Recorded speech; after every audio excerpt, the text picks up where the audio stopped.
Hi guys, ഇന്ന് ഞാനും എൻ്റെ ഫ്രണ്ടും കൂടിയിട്ട് മെസ്കോ അവിടെ നിന്ന് ബില്ലി അടിച്ച് പിന്നെ PS4 ഫിഫയും കളിച്ച് അതിനുശേഷം നമ്മൾ ആര്യ ഫലൂദ വേൾഡ് പോയി. ആദ്യം തന്നെ ഒരു പാനിപ്പൂരിയാണ് ഓർഡർ ചെയ്തത്. പാനിപ്പൂരി സെറ്റാണ്. അതിൻ്റെ അകത്ത് സോസും പിന്നെ അതിൻ്റെ അകത്ത് അവരെ മിക്സ് ഒഴിച്ചു കൊടുക്കുക. നല്ല ടേസ്റ്റാണ്, വൈകിട്ടുമ്പോൾ തന്നെ നല്ല അടിപൊളി ടേസ്റ്റാണ്.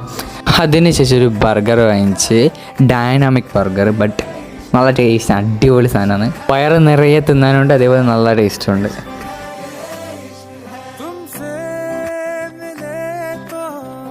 അങ്ങനെ പാത്രം കാലിയാക്കി നമ്മൾ. അതിനുശേഷം നമ്മൾ ഡൈനാമിക് ചിക്കൻ ഓർഡർ ചെയ്തു. ഒരു ഗ്ലാസ്സിൽ കുറേ ചിക്കനും അടിയിൽ ക്യാബേജും പിന്നെ കുറേ മയോണൈസിലാക്കിയിട്ട് ഒരു പ്ലേറ്റിലിട്ടിട്ട് കഴിച്ച് നോക്കി. നല്ല ടേസ്റ്റാണ്. എന്തായാലും പൈസക്ക് വേർത്താണ്, അതേപോലെ തന്നെ നല്ല ടേസ്റ്റും ഉണ്ട്. അപ്പം ഞാനും ഹാപ്പിയാണ്, അവനും ഹാപ്പിയാണ്. അപ്പോൾ ഓക്കെ ബൈ എന്നെല്ലാം പറഞ്ഞ് നമ്മൾ വീട്ടിലേക്ക് പോയി. ഞാൻ നടന്ന് എൻ്റെ വീട്ടിൽ പോയി, അവൻ ബസ് കയറി എൻ്റെ വീട്ടിൽ പോയി. അപ്പോൾ ബൈ ഗൈസ്.